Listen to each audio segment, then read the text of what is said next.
Ciao, bentornato. Oggi voglio parlarti di un'altra tipologia di filtro, ecco, se parliamo di filtri in generale, che c'è sul mercato e che sta prendendo piede. Sto parlando di celle filtranti impregnate con, diciamo, alluminio impregnate con pergamanato. E queste celle filtranti hanno una caratteristica molto particolare, hanno la caratteristica di colorarsi e quindi assumere una colorazione differente man mano che si va avanti nel tempo, man mano che la sostanza che viene captata da queste celle filtranti va a ossidare quelle che sono queste palline, microsfere, delle piccole sfere impregnate. Questo dà modo, può essere una cosa molto interessante, e dà modo al diciamo manutentore, e in alcuni casi anche all'utilizzatore stesso, di riuscire a seguire e capire l'andamento di quello che è diciamo, lo stato di saturazione, ecco, del proprio filtro, dei propri filtri. Da questo punto di vista, infatti, la colorazione iniziale in genere è sul viola. C'è una gradazione di colori che può variare a seconda della concentrazione, soprattutto della sostanza che viene manipolata, e fino ad arrivare poi a un verdastro, grigiastro finale, che è la saturazione vera e propria. Questo spesso e volentieri mi viene chiesto: ma in che tempi, no, può accadere una cosa del genere?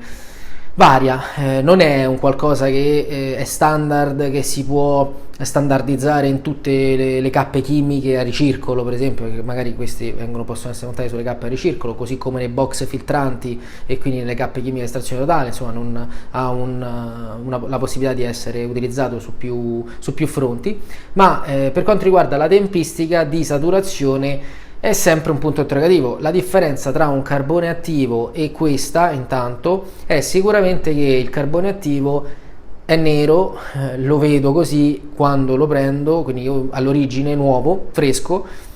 ed è nero solamente impregnato, e sarà ancora di più in termini di peso, cioè peserà molto di più rispetto all'inizio, all'origine, ma in termini di colorazione, di variazioni di colore non ce l'ho. E la differenza appunto dall'alluminio impregnata è che da questo punto di vista invece ho un cambio di colorazione. Per quanto riguarda i tempi, ripeto, è un qualcosa che andrebbe monitorato, e quindi dipende da tantissime cose, anche dall'umidità che c'è nell'aria, da quello che può essere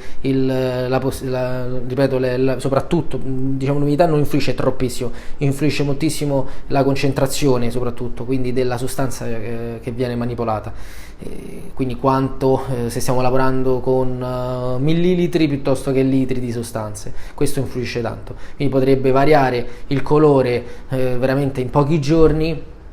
così come in mesi, quindi da tenere sotto controllo. Però questa potrebbe essere una valida indicazione per avere un minimo di percezione di che cosa sta accadendo ai propri filtri, quindi magari con una manutenzione atta a verificare lo stato con delle tempistiche potrebbe essere interessante per comprendere se il nostro, appunto,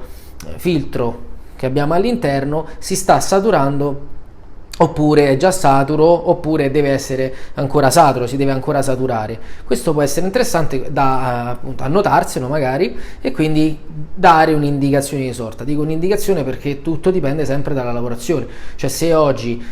faccio un monitoraggio di questo tipo per un mese, 2 mesi, 3 mesi, quello che è, e le lavorazioni sono abbastanza standard, riesco poi a dare un po' un giudizio, un profilo, a fare un'analisi e creare un profilo di quello che può essere questa situazione. Se poi noi negli ultimi 2 giorni abbiamo un carico eccessivo di lavoro, con un carico eccessivo di concentrazioni, di lavorazioni e quant'altro, ecco che magari questo mi sballa un po' tutti i risultati. Quindi diciamo che deve essere un'indicazione, però può essere un'indicazione a livello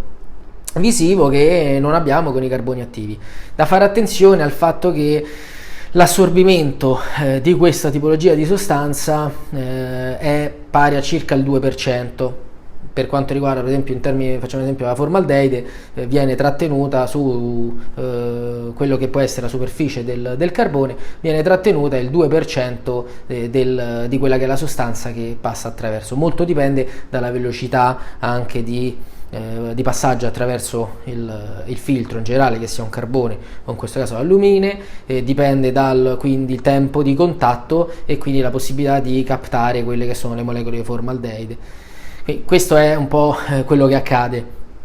Dall'altra parte i carboni attivi, stessa cosa, non è che trattengono il 100% di tutte quelle che sono le sostanze, o ovviamente con il carbone specifico, ma ad esempio su 10 kg di carbone, se l'umidità, perché influisce tanto, è pari a 0, avremo un circa 8% di sostanza trattenuta. Se l'umidità arriva al 100%, per ipotesi, avremo un 20% di efficacia di quello che è il carbone in termini di trattenimento della sostanza. Quindi vedete che a parità può trattenere dagli 800 grammi ai 2 kg di quella che è la sostanza, e poi ovviamente trattiene anche tante altre cose. Ecco perché i filtri da 10 kg arrivano a pesarne 13, 14, 15 quando vengono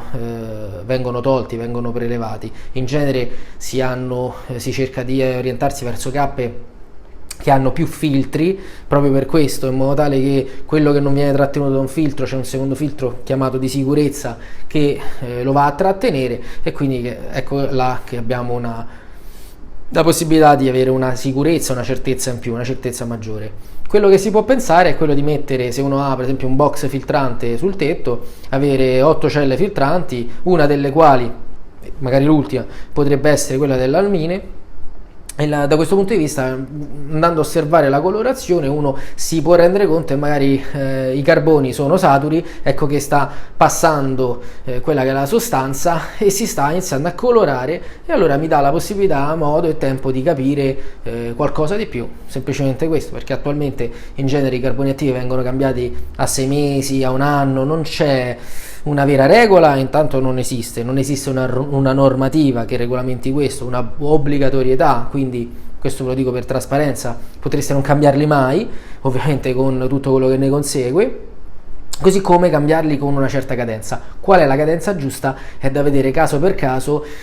e solo facendo test e facendo attenzione moltissimo soprattutto a questi cambi di lavorazioni che ci possono essere improvvisi con quantitativi maggiori, soprattutto se parliamo di cappe ductless, quindi a ricircolo ambientale, rispetto a cappe ducted a estrazione totale, perché ovviamente se abbiamo così come un versamento, così come una lavorazione maggiore, quindi andiamo a interessare la cappa e i carboni li andiamo a saturare con ingente quantità di vapori, questo è un qualcosa che va preso in considerazione e vista di volta in volta. Purtroppo non esiste una regola e non si può dare uno standard al 100% su tutte le cappe, questo non smetterò mai di dirlo. Sono un po' scomodo da questo punto di vista e capisco che quando mi si ascolta spesso mando un po' in confusione dall'altra parte, perché si è sempre standardizzato, così come le velocità delle cappe standard a 0,6, a 0,5, a 0,7, cioè sono valori presi a caso. Ci vuole un pochino di analisi, capire un attimino di più di che cosa sta parlando e non generalizzare già stesso tra cappe chimiche a ricircolo e cappe chimiche a estrazione totale. Spero di averti dato